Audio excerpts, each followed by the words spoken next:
The search and rescue teams that assisted in the deadly KwaZulu-Natal floods are being thanked for their courage and hard work today. Police's top brass, including the Minister Bheki Cele, hosting a farewell session for the men and women who worked tirelessly for long hours to help with rescue efforts in the province. Let's listen in.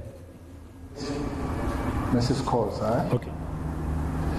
The wife of a TRT member in Claremont, who died on the similar situation. The following day, we buried a constable in Fryhead who died on the similar situation. So as the police, we have suffered. That puts us on a broader community of 474 people that have lost their lives. 447 have lost their lives. But many of these people, including the police, have lost their livelihood. Not just lives, livelihood. I know from the provincial commissioner that many of your colleagues are no more in their original houses. They live in barracks. They live in the backyard homes when they used to have homes and all that. So it's a disaster that personally yourselves have been touched on it. But if you don't stand back and we say we are also human beings, we can't be spending time and energy assisting other people instead of assisting ourselves. I remember when we went to Marangi, this Ntuli family saying 6 people are missing. There was a constable there, Kumalo, who was there with her mother, having lost anything that they've worked in life. So livelihood also have been lost. You raise your hands. Raise your hands. I will fight anybody who underplays the role you have played here. You raise your hand. And as I've said, you could have simply said, including Sergeant Bush, no, I'm not going there. I'm fine here. You could have simply said so. And the disaster would have been tripled or quadrupled. But you were there. You left your homes, you left your houses, you left your kids. And in an environment that you were not guaranteed to come back, as some of you did not come back. Not because they are stupid, not because they are foolish, because they were committed to do the work, even at the expense of their own lives. So it's important what you are saying, National Commissioner, that when human beings do best, there's nothing wrong to reward them. Whatever, be looking around to work on your members, I would be very glad not to find warrant next time. Good warrant, you did a good work more than the warrant work. Whenever I came here, and whenever you gave your report, I would ask, how big is your head to keep all the information you had? Because you never read anything, but you keep rolling. I was very worried when they said we'll keep some report here. And I requested them to restrict you, because listening from you it might be easily until next week, when you begin to talk about the situation here, which you have mastered, which you understand, which you have every information at your fingertips. You have been absolutely excellent on these matters with your teams. I thought you would clap some hands.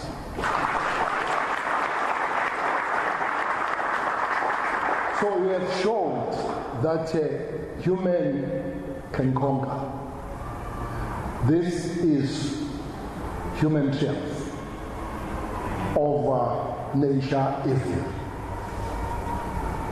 Few things that we'll have to recognize and try to do as a government. Before we came here, we listened to the report today given by the COPTA of how much situation has moved.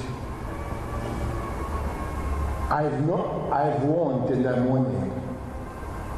There is this tendency of underplaying the role that the government played in this situation. That tendency keeps coming, as if government was not there, is not there as we speak. When we came here, there were these police choppers and the National Defense Force came. We worked with everybody. We worked with NGOs. People, they tend to sing the hallelujah for NGOs. Let me make an example. NGOs, like all human beings that made a contribution, made a good contribution. Don't understand it. But there were places where their capacity ended. It is on that score that now and again they will call on government to avail their capabilities and capacity to take things from point A to point B. So we all work together. They will call on you because they did not have a Makaina. They will call on you because they did not have equipment. They call on you because they did not have the equipment and understanding of going and sweeping and taking the bodies that are there. So this thing of beginning to separate who did best must come to an end. The human triumph, the human here conquered. I want that to stay in everybody's head, that here we work as human beings and we conquered. Became, as the president declared the national disaster, all provinces, or most provinces, they forgot that they're provincial people, they forgot that what under political affiliation they come to. Everybody remember that there is one affiliation that we're working under, to save the human life. And we did so. The second lesson we have learned, we are not about to be out of these disasters. Therefore, we better be prepared. It is on the score, National Commission, that I would agree that there should be a better national coordination of these teams and to keep their alertness and their agility. Because they need to act on the shortest possible time with the maximum outcomes. So it will be important that we speak to maybe the coordinating department, that will be COPTA, but the police and the rescue teams put the effort and put the suggestion that we need to keep these teams better equipped, better alert, better agile, and better ready for what might be even worse as the future comes. Clearly, these floods, they are coming on some form of a cycle. Looks like it's 2 years, but each time they come, they become more vicious than the previous year. Which means we need to be more alert and more agile than the previous time. So it's going to be important that we work on having this understanding of all of you kept very agile. Thirdly, we'll have National Commissioner and the management, Deputy Minister, will have to learn on international standards and work with other people, not in isolation. Therefore, it's important, National Commission, that you work around the team. We have been invited. It's a country that I've never, is it Azerbaijan? Something. There's a country called Azerbaijan. We have been invited to send our rescue teams to be exposed. I think there will be about 30 some odd rescue teams from international rescue teams that will come there to share their best practices. And I'm sure we can share our best practices. So I would expect that we send teams there to that international conference. But they also speak about some competition that you will go there and compete. If you are number 30, please don't come back if you are number 29. If countries are 30 and number 29, don't come back. Stay there in Azerbaijan. But the issue here and the moral of the story is you getting exposed in the world, sharing your best practices and learning your best practices. So definitely, as a South African government, we'll have to make sure that those teams are really sent so that we become the part of the world when it comes to this one.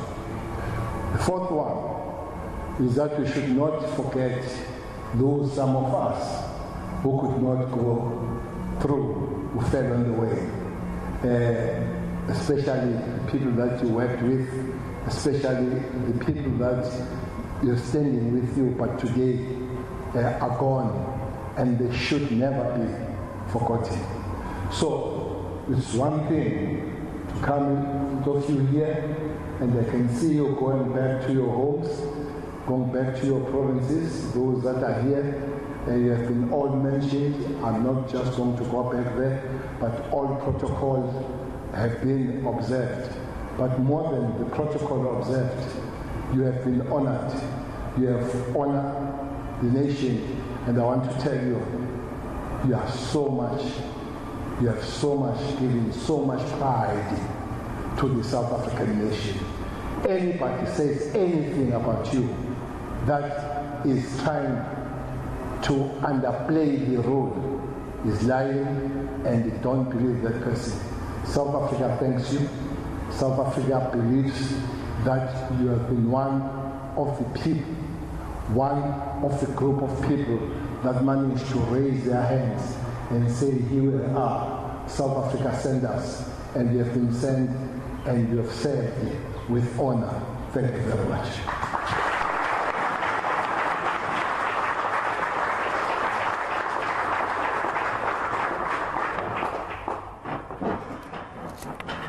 Minister of Police Bheki Cele there at a special farewell ceremony that the police service is doing for the men and women in blue who've done their part to try and support all kinds of rescue missions in and around KwaZulu-Natal post the floods. He was thanking them on behalf, as he said, of the country, and announced as well, which is the latest development, that 447 people now known to have died during these floods, and 89 sadly are still missing.